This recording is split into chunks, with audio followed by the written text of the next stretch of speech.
Decision Diaries with Lynn and Jami. So, welcome to Decision Diaries. Today's decision, deciding to start a new business. Ooh. Yeah. So, both you and I did this. Versus starting an old business, Lynn? Let's start an old business. Let's start a really old business. Well, I will say that starting a business is a very, very big decision. And I decided to do that when I was 24, 25. And Jami, you've decided that multiple times, but I think the one that really impresses me, the one that stuck, is the one that you're very successful at. Tell me about that. Yeah, 10 years. Well, yeah, and I agree. Deciding to start a business is not for the weak, and definitely you know what, I like to describe my business as my fourth child. It really is so much. You put so much into this creation of something, and hoping that that it's going to work. And so, yeah. So, where do you want me to go first and talk about my decision to start a business? Yeah, go ahead. Okay. Well, first of all, I want to preface this. And Lynn and I, we sort of decide, as I kind of shared before, that we both have ADHD. And I would not say we suffer from it. I would say it is our superpower. And it is definitely a strength when it comes to being an entrepreneur. In fact, the statistics are something like an entrepreneur is 300% times more likely to have ADHD. And I'm in an entrepreneur organization. Actually, I'm in the accelerator, which is for businesses before they do $1 million. And hopefully I get to go across that bridge to the $1 million mark, but not there yet. But the majority of us have ADHD. We have high dopamine, and we have less fear of risk, and we are able to multitask.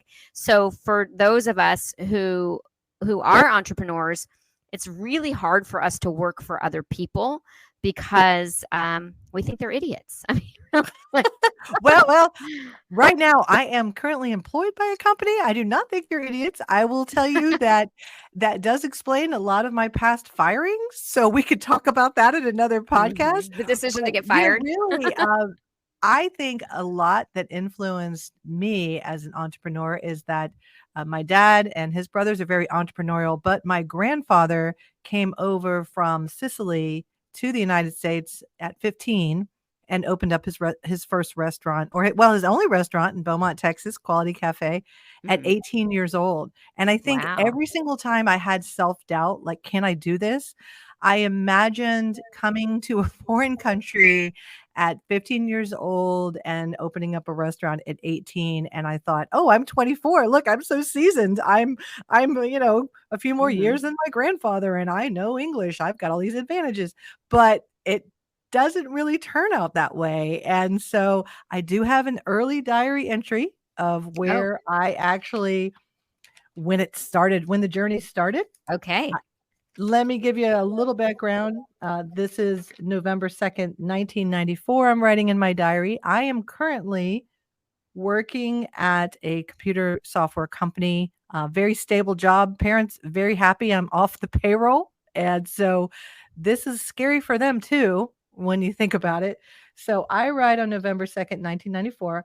I'm excited, overwhelmed, and scared at the same time. I see parts of the store coming together and other parts falling into pieces. Every now and then, I have to slow down because I get too overwhelmed. Rome wasn't built in a day. I know I can do it. That is what I feel inside. How is the question I have problems with? Sometimes I feel alone, and it doesn't bother me at all. I always wonder that if I wasn't alone, would I have the courage to try? And I mentioned my store. I probably didn't tell you what I'm doing. Okay. It's probably a really good start. Is at 24, I came up with the idea for an upscale lingerie store to counteract Victoria's Secret. I had this big idea that I could compete with Victoria's Secret, but my concept would be no models. I would be helping people find flattering lingerie and help with their self-confidence. That is a big, big dream. And I have little retail experience, which Jami had more retail experience than me. She should open up the store. And I just want to tell you, first of all, I was a shopper. I had some of the things, but I loved your concept. And the store name was Apples, Peaches, and Pears. And it was because you wanted to fit the body that didn't go into Victoria's Secret. And I remember telling you that I thought you were so brave. And I was so impressed by you. And I remember, so, we didn't rehearse this, but I remember telling you that you pursuing this store, and I know you took out a huge loan. And I said, it's like getting your MBA. I mean, you learned, on flying by the seat of your pants. And I do want to mention also something that you said in your diary, not knowing how. And I have, as we talked, I'm California woo woo, and starting my own business was very much letting the path unfold as it was supposed to. And I'm a big believer that, you don't need to know the how. You just need to have the idea, and the how and will present itself. And so I just want to say your store was great. And had you had, more training and proper funding, I always respected you so much for doing it. It took me, as you shared, took me a lot longer. I was not 24 years old. I was totally working for the man. And that man wasn't, no, I have to say, I said in the beginning that a lot of them are idiots. I had some amazing bosses. Tom, if you are listening, Jay, you guys were awesome. Joe, you didn't like you when you made me cry in New York and I was pregnant, and you just know. But anyway, yeah, so there were some amazing people, and that's how I also learned the kind of boss that I wanted to be. So I did not mean that everybody in corporate America or companies is an idiot. I just know that I don't like to work for people that lie, that don't respect me, that cheat. I don't like that. Oh, well, I like I said, I can do a podcast on when you decide you're just going to go ahead and get fired. So I think some of those I prompted, and some of those I probably deserved.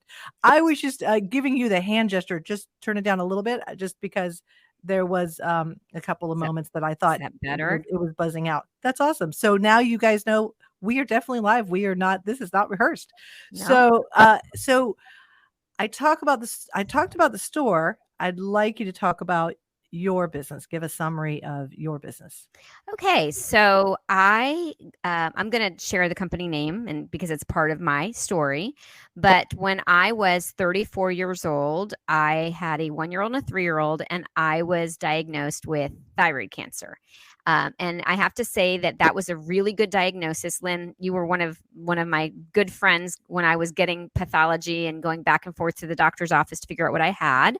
But when you are 34 years old and you are faced with, cancer, I didn't know if I had cancer. I didn't know what kind of cancer I had. It was really scary, and I absolutely reflected on my life. And I was a realtor at the time, and I had given up my steady paycheck day job because I had my first child, and we'll talk about the decision to leave my career to be a stay-at-home mom.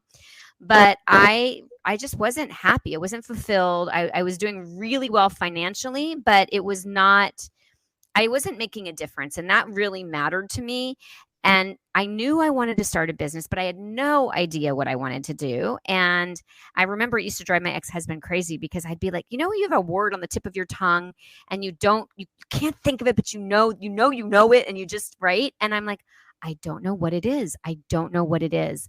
And so it really came to me as I was saying these things unfold.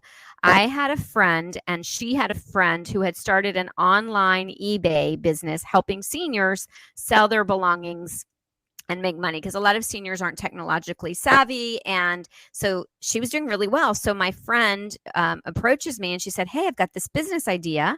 And what do you think about it? And so I started an online eBay store and started to get my eBay rankings, or whatever that is called, up so that I'd be able to sell things. And in the meantime, she discovers the National Association of Senior Move Management, who is going to coincidentally, if you want to believe in coincidences, I no longer do. They were going to be having their national conference in San Diego, and I had recently moved to San Diego. And so we signed up for the conference.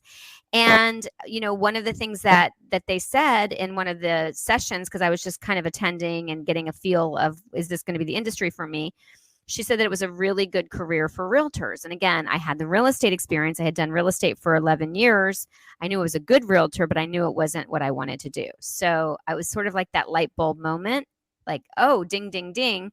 So I knew what I wanted to do. I didn't know how I was going to do it. But I also want to say that I started it with a partner. So we were going to do it together. And her husband had business experience, and he was going to walk us through the process because, it's a one thing to say you want to start a business, but then you have to get the funding. You have to do all of it. Yeah, it's not just like, oh, I'm good at this. There's a great book, if anybody out there is listening, called E-Myth, and it talks about, just because you're a great baker doesn't mean you should open a pie shop. Like, there's so much more in running a business. There's a lot more, and we're going to get in some of those financing, loan things too. Yeah, so that is great. That is God smiling on you. But you've got to say what it is that you do, because I'm getting there. You definitely give back to the universe, I think. Well, thank you. So I would love to say that this whole concept was my idea. It wasn't. Like I said, I did go to a national conference, but it was one that I had never heard of. And that's the National Association of Senior. And now it used to be Senior Move Management. Now it's Senior and Specialty Move Management. And basically what we do is when somebody is moving out of their home, we go in and we help them make all of the decisions about what they're going to take with them. Usually we're working with clients who are in transition, whether it's a divorce or it is a senior that's moving into a community. And, sometimes we just get busy professionals who recognize, hey, I don't want to pack or unpack a single box. This company is going to go in, they're going to organize the move, they're going to pack everything, they're going to unpack it, put it all away, hang the pictures, and in literally 2 days, you can be completely packed and completely unpacked and settled into your new home. And I love it because I am not organized at all. And I have a team of organizers. So when they're unpacking, they're organizing your kitchen and they're putting things away the way that you should put them away and the way I don't have the visual processing to do. So that is what we do. And I named the company, again, Divinely Inspired Silver Linings Transitions. Because had I not gotten cancer, I don't know that I ever really would have had that moment to pause and say, am I on the path? And it really was, the name came to me. I did trademark the name or service mark. I don't know which one it is, but I could not get silver lining transitions. I had to get silver linings transitions. So, and in hindsight, the name is really long for a domain name. But again, I had to use this name. Because I firmly believe that things happen to us and we have a choice. We can let it happen to us or we can let it happen for us. And this is about, you choosing it, you choosing your attitude. And we've talked about a lot of that with Decision Diaries. And that was very much how my company started. Yeah. Now, an interesting point we need to make here is that I am 24 and single when I start my business. You are how old, and you 44. are divorced? No. That's the harder part. I was, I think, 44, 43, and married with one young child. I actually started the business with the first person we met in preschool. We had preschoolers. And at the time, Will was getting ready for her bat mitzvah. Now there, but so I had 3 kids, and then within the span of a couple of months, my partner came to me and said, "Hey, my husband's business is taking off. I need to help him." We weren't making any money. We hadn't gotten any clients. She's like, I don't want to spend my time and money trying to get this business off the ground when my husband's got one that's established and he needs my help. So I understood it. But now I'm like, okay, now I'm by myself, and I'm not organized. Like, I can't even imagine if I had to be the person that was going in and organizing people's stuff, because that's not my talent. And then after she left me, my marriage ended. So now I am getting a business off the ground. And keep in mind, okay, so my marriage ended, I would say we separated February of 2015. After I've spent more than a year trying to even get a client, trying to get my pieces together. And then I didn't even get a client until March of 2015. So I was literally going through a divorce and starting a business simultaneously. And people would say, "How are you doing?" And I would say, like, well, if I was just going through a divorce or just starting a business, I'd be great. But to do both together, but I will say this, Lynn, I just knew that this was work that I was meant to do. And I think that I don't want to turn anybody off, but I do have faith and I believe in God. And, had those doors not opened for me, then, and this is definitely a lesson I've learned, now, is that if the door doesn't open, it's not your door. Don't force it. I tell this to my kids all the time. Like, and I used to chase guys. I remember, totally tangent, ADHD squirrel. I remember a guy and I would break up and I would write like a 3-page letter about why he was making a mistake and why he should stay with me. Right. Yeah. Nothing needs to be forced. That's a teaser. That's another episode. Well, I think the word here, when you decide to start a business, if you are a tenacious person, you need to be, right? You have to be dedicated to it. You have to believe. And it's great if you have someone to share it with. It is extremely hard when you are trying to do it all alone. So I was trying to do it all alone. We have a small business development center. I went to all of their classes to learn how to write a business plan. I kept my day job, picked up 2 more jobs so that I would have extra money as collateral, because at this point in time in my life, what does Lynn own? Lynn owns nothing. Lynn owns a 1988 Mazda 323 hatchback. And my parents were like, absolutely not. We are not helping. We paid for your college. You have a good job. Why are you screwing this up? We'll cheer for you. And my mom's like, I'm happy to decorate your store once you actually open it up, and I'll do that for free. Oh, thanks, Mom. I appreciate you doing it for free. But there was no co-signing. I don't have a trust fund. I had a Mazda 323 and I had nothing but grit. And along the way in my diary, I am still dating, and that becomes somewhat of a distraction.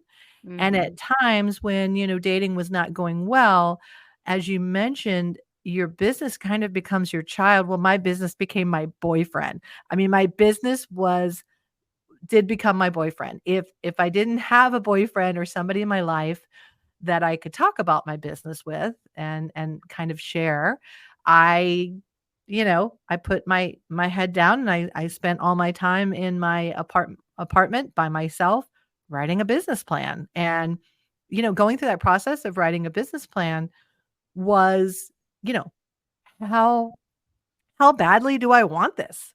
This is really hard. I'm having to try to, look at, profit and loss and projections and, market share and, where am I going to open the store, locations, lease agreements. I mean, I can just throw a lot out there. I just think part of this podcast is really talking about the journey and the fun stories. And this diary I have from 1994 to 1996 really starts at the very beginning. I have 3 jobs, and at some point I make the decision, oh, this is awesome. This is just like, I really don't advise this. Please do not follow Lynn's business plan to starting a business, but I decide to quit my stable job. Wow. And because I feel like it's a distraction and I need to work somewhere where, I have no possibility for promotion. So I take on temp jobs instead, to pay my rent. I'm not living with my parents. I'm still independently living. I'm paying my own health insurance, which is also very interesting. I'm glad I was very healthy during that time, because my health insurance was like a $15,000 deductible that would just like keep me out of a hospital. And there's no 401k. I mean, of course, I'm temping. I'm working at the competitor, Victoria's Secret, at night. I remember that. I am Flo, the breakfast waitress, on the weekends. 3 jobs. 3 jobs. And I want to also mention that this is before the internet, and one of the things I really respect that I have never done is I have never had a storefront. So I have a service-based business that I was able to operate from my home and still do. I'm still, that was a decision for me. I'd rather spend my money on marketing and my team than on rent. But you really started, I started a business, but like what you did, I said, I was in awe of you then. And I remember when I was making the decision about whether I was going to keep moving forward. I'm like, okay, so when I'm 80 something years old, or maybe I'm on my deathbed, and I look back on this time, and I used you as an example, Lynn. If I fail, if it doesn't work, will I regret it? And I thought, you know what, this debt that I would end up with would be an education, and I would either. Right. And that's how what I used to tell you about the debt that you took on is like you just paid for an in-person, live master's degree, really. Well, I tell you, it really helps to be super naive. So 24 years old. I mean, I look back at myself and I'm like, I really believed the book, Oh, the Places You Could Go, and Kid, You Can Move Mountains. And I did not look at, the mountains that I was moving as, maybe you don't have the skills to move that mountain, but I was like, oh, I can get the skills. And that's where, you should probably get some great advisors. And along the way, I had lots of people cheering for me. And I think at some point I probably could have used a little bit of a devil's advocate, because everybody was like, sure, what the heck? You're 24. You're not married. Your overhead's low. My apartment costs like $250 a month. I had no debt. Which it's really funny because it's like, let me go out and get some. So I do have another journal entry because I'd started November 4th, and then November 13th, you kind of can hear that this is becoming I must do, right? I'm excited, I'm overwhelmed. And this one is, I'm tired of listening to everybody telling me to relax.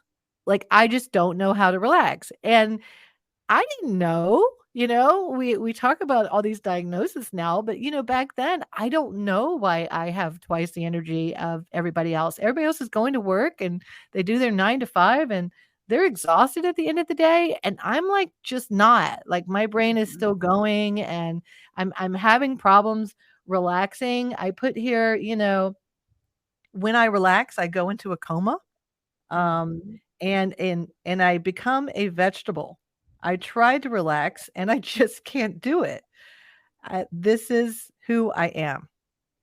And so I've accepted I've accepted that about myself. And, I didn't actually seek any mental health counseling.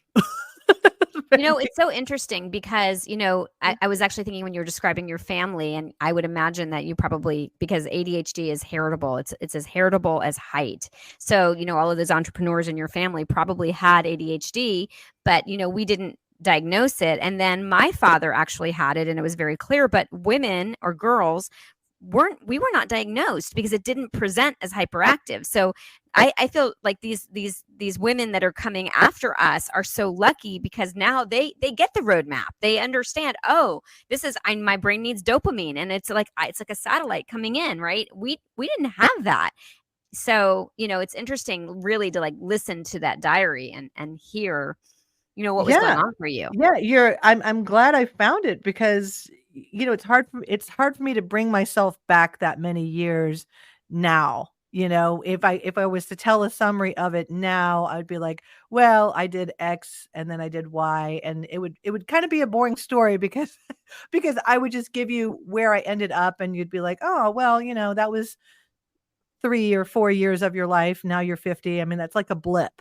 And that's the other interesting part is when you write a diary, you're so in it that like on that day, November 13th, I really was like spiraling. I didn't read the whole entire entry, but it is clearly like 6 pages. It is 6 pages of me just kind of trying to breathe, trying to explain this passion I have, this need I have that I must do this. And so, we can kind of that's that's leading up to. Now let's talk about when you're really putting rubber to the road and you filed your business licenses. Things are starting to come into play. And as you mentioned, I decided to take on some overhead, which involved a loan. And this is a process. So some people start businesses and they write a business plan, and then that business plan is really just to make them feel really good, like, oh, I got it together. I have a business plan. But a business plan that goes to a bank is got to be perfect. It has got to be spot on. I went to the Small Business Development Center multiple times in between my 3 jobs, and revisions and revisions and revisions. And on February 1st, so that was November, on February 1st, 1995, I go to my first bank. And let me preface, first bank. I am 24. I'm pulling up in a Mazda 323. I do want to say my air conditioning was out and I live in Florida. So that was a useless Mazda 323. Like, that wasn't a good collateral. You really can't do much with that. So on February 1st, 1995, I'm scared that I won't get my loan. I'm scared I won't get my business started. It is so strange how scared I get. And then I am so sure. I am losing my mind thinking about what could be. I could lose everything, but what do I really have? Good for you. I think that's the other thing. I have a Mazda 323. Take my Mazda. It doesn't have any air conditioning. So I put, a lot of my friends are starting to get married. I can't even imagine I have to do this first. So I'm not meeting anybody. I'm still kind of in love with my college man. We'll talk about him. He comes up quite a bit, but I'm not ready. I'm really not ready. Oh, yeah, I'm really not ready. I was going to say it goes to another page. That is February 1st. And on February 10th, 1995, yesterday, I got rejected for my loan. That was a quick turnaround. They didn't make me wait long. I was expecting to, but it still hurt. I cried and cried and felt like I was going to burst. I didn't know how to feel or what to do. Now, at this point, it's February. I have moved in with 2 guys from my high school into a new house near where I want my store location to be. And their names are Reed and Paul. Those are kind of generic names, so I won't give. But anybody who knows me knows I lived with Reed and Paul. So Reed and Paul were great. I just want to shout out to them. They were great. They got me out of my mood. Paul took me out to help me forget about it, and it helped. Now, but I haven't forgotten. So that is February 10th. Do you want me to keep going with my loans? Do you want to talk about anything you applied for? You want me to move on? Because no, I'll talk about mine because my experience was different than that. Okay. I actually, I bootstrapped my way, and my bootstrap looked like my oldest child had the bat mitzvah account, and I'm like, okay, I'm going to borrow $5,000 from your bat mitzvah account. And by the time you're 16 and you need it for your car, I promise you it'll be back there. I took out a credit card with 0% interest, and I borrowed money on a handshake from I call her my mother outlaw. So I'm divorcing her son, but we're super close. And she gave me $5,000, which actually worked in my favor because when I went to divorce in California, it's an equitable state, which means that you are responsible for half of whatever debt you incur, and you're also eligible to half of any business that gets started. So my ex-husband, I was in debt, I think like $14,000 at this point, because I'm not making, as you know, starting business, you're not making, you're spending. And so he waived his right to the business and his obligation to the debt. And so I was able to walk away from my marriage owning the business outright, which of course was worth negative money at that point. But I just bootstrapped it, and I took out a couple credit cards and I would just pay one off. And then, just sort of like kept juggling. And I will say this about business. They say that it takes 3 to 5 years. I truly believe that if you had been able to stay with it, you probably would have succeeded.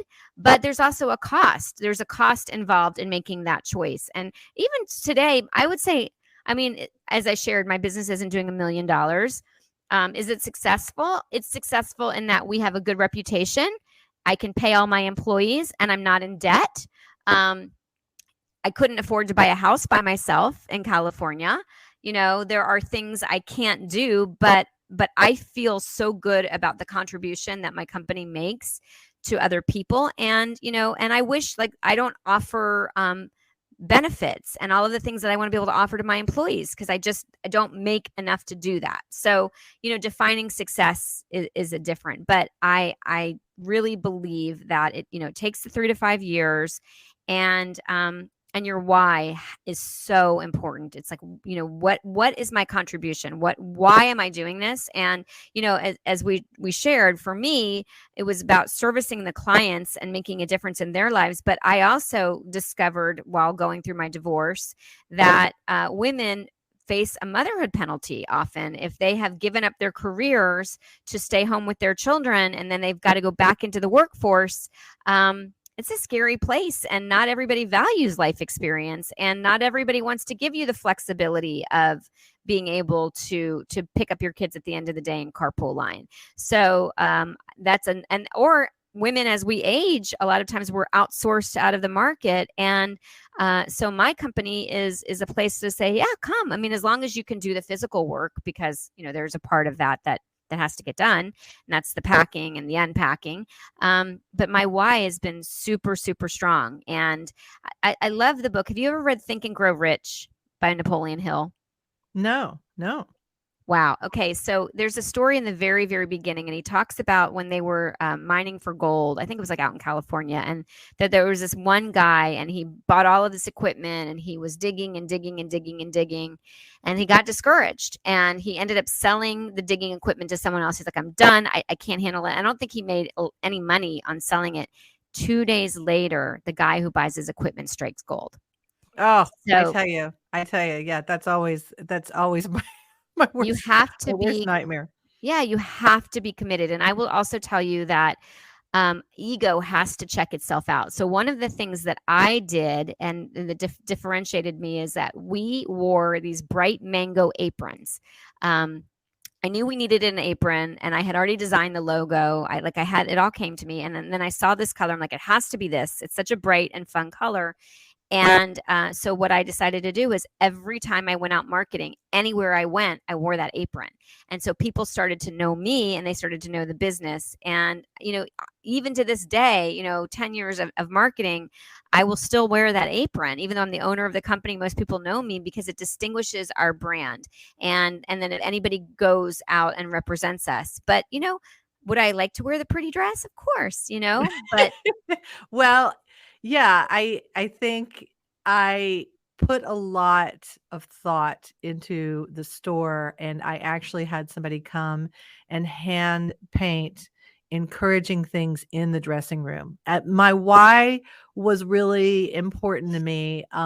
It just was so important that everybody feel beautiful in their own skin. And I was listening to some of my friends. We're all in our 20s, and we're still like kind of picking at ourselves a little bit. And it's funny because here I am at a young 50, and I want to go back to that 24-year-old and be like, you are so hot. Actually, I want to go back to like 45 and still say I'm still hot. So my why was that, and nothing was going to stop me along the way. So, I'm going to continue with my loan, because okay. now that was February 11th, and I find the irony in just all this up and up and down.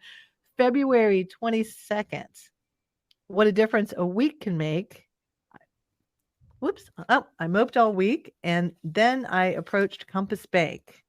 I talked to Marie like she was the last hope I had in this world. And I think she noticed, and she liked me. She set up an appointment for me to meet the senior vice president of Compass Bank. By the way, Compass Bank had just come to Jacksonville. So I think I got access to the senior vice president because really they didn't have a lot of people that were asking for loans. And she was just like, well, he's new in town. I'll just throw this 24-year-old. So he was impressed with me. And I bet you didn't know this. He offered me a job to work for Compass Bank. Oh, wow. because of my business plan. And I was like, no. And my parents were like, he what? Call him back. And I was like, no, no, no. So I kind of mentioned that here. And he said I was a very confident, impressive woman. And then he called another person into the office and they connected me with the Small Business Association. I have never experienced, I said, such pride and joy in myself. And now I know I can do it. So that affirmation from somebody else in the banking community really, really helped me out on February 22nd. March 23rd, they declined me. Aw. So I put, boy, it's been a long time since I wrote. A feeling a lot has happened. In a nutshell, Compass rejected me. I got picked up by a third bank. And now I'm going to the Small Business Association, and my love life sucks. I give a little give a little status that loans looking good, but love life not so much. Okay, April 21st, 1995. I got the loan. I can't Wow. believe I got it. I got it last Thursday. I have just been so busy that I haven't written it down in my journal, which is another one of those things you don't write down when you're having good times in your journal. You typically write down when you have a Mhm. moment. Well, there was a lot to do. I'm still going to New Orleans. And if you listen to episode 1, you know why I'm going. Mhm. I guess I'll have a chance to prove what I'm worth after all. It's exciting. I have a lot of thinking to do. I plan on opening September 1st. Wow, it's incredible. It's hard to describe how I feel. I'm not so scared as people say I should be. I mean, I'm just a tiny shop with a small loan. I feel pretty secure because of my mom. My mom will make that shop look great regardless of what's in it. I'm not even worried about that part. Anyways, tonight I feel kind of sick. I hope that I am not coming down with something. I don't have the time to be sick. So I almost think that I probably wasn't getting sick. I think I just had a lot of butterflies and I was like, "Oh my God, what if I get sick?" And I'm the lone, I'm marketing, I'm accounting, I'm business. I did hire a lawyer to negotiate my lease, thank God, because they did take out some of like some sales sharing, which would have been ridiculous because, I was barely making ends meet paying the rent. So why in the heck did this shopping center think that a new business could possibly share their sales? I Ugh. thought that was a little crazy. Mhm. See, I don't Yeah. even know those things. I've never had that experience. Well, if you nowadays, I mean, this is pre-internet, I right? know. So, I I mean, I know. really could have done something different with all that energy, with all the tools that people have now. It's just incredible how many different businesses you can spark up now. And I am a technologist. I mean, when you think about it, I worked at a computer software company. I am computer savvy. I do work at a computer software company now. So software does not intimidate me. Web pages and doing things over the internet, especially e-commerce, never intimidated me. And my husband and I have had a couple of e-commerce stores here and there. Let's talk about money problems. You kind of mentioned you called me one time. Do you remember when you called me? You called me and you were like, I'm about to like borrow from my 401k, or maybe you were borrowing from your daughter's account and you were feeling kind of overwhelmed, guilty, and thinking like, I may not have retirement money if I use this money now and this doesn't work out. And what I really tried to tell you on that call was it is recoverable. You will recover. Now, bankruptcy is out there for a reason. And I was fortunate that I did not file for bankruptcy. I paid every single one of those dollars back. But it was amazing how quickly I paid the remaining amounts that I owed on my loan. That for me was a personal pride. I didn't want anybody wiping away that. My dad did offer, and I Wow. rejected that offer because I said it was my choice. I took out the loan. I will pay this loan back. I could probably file for bankruptcy. I know people do that. That's what it's there for. but I always thought, you're never going to file for bankruptcy. I know you better than that. And when you borrowed the money, I thought you're probably making a note of how much you borrowed, and you probably paid her back in interest, knowing you. I did not. Well, I know I you. figured I know you paid your child back. That's all I'm saying. no, I absolutely paid my child back, and I also helped pay for the car. Little contributed some of what was needed, and I did bathe and clothe and feed and pay for college. So no, I paid zero interest, but I did not end up having to go into my 401k. But I did not fund my retirement for many years, and I'm still not funding it at the level that being 53 years old, I want to be or should be. And, but again, I feel so fulfilled, and I feel fulfilled. And I know so many people who are in jobs that they're just soul sucking. Yeah. And yeah. And don't be scared. Yeah. If you're feeling that way, you should journal it, and you should think about maybe your next actions, and not have that fear. One of the things that I listened to when I was going through this was it was a book, but I listened to it on audio. It was I think it was called like Uncertainty or something, and I loved one of the stories that, and these are two things that I kept in mind, and that is, what is going to zero look like for you? So worst case scenario, and you fail. What does failure look like? And for me, I was like, okay, I'm going to sleep on my mother-in-law's couch and get a job at Starbucks. So I'm like, I could survive that, right? I mean, so like you said, okay, so I'm going to lose a Mazda, right? I'm losing a Mazda. I might have to move back in with my parents. That okay. And I will tell you, the process was great, from a lot of growth, right? A lot of growth. I'm working 3 jobs, so I have a lot of energy. It did have a huge impact on my social life. I was, watching my friends who had stable jobs going on ski trips. They were doing more vacations.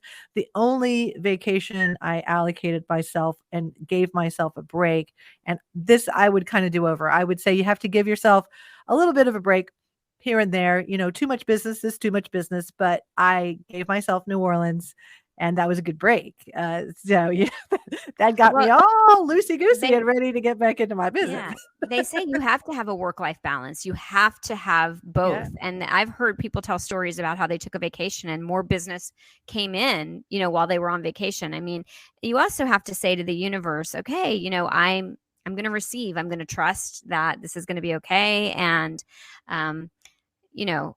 I just think, and we've, talked about this decision diaries, is I firmly believe you regret the things in life you don't do more than the things you do. And, I hope that, at 10 years, I hope that I'm good and solid, and, but at worst case, again, I have this great experience that I carry with me into whatever it is that I would need to do next. But, well, I paid off the loan. I got an MBA, but I will also say that being an upscale lingerie store owner really did well for my bio for setting me up for blind dates. So it was like, okay, there's this girl, and this is what they said to my husband. There's this girl, and she owns a lingerie store. I mean, say no more. Like, I want to meet her. What does she look like? Oh, I don't know. She's got brown hair. She's got great lingerie. She owns lingerie. She owns a lingerie store. And so that did make me really desirable from just kind of a resume standpoint. And it's so ironic, I will say. I left computer software and I went into lingerie software, if you want to call it that, right? And the store where I had my store is a computer software store. Like, oh my God, life, right? How is that even possible? So I do kind of, as I get closer to opening up the store, I do write about how nobody wants to talk about it with me.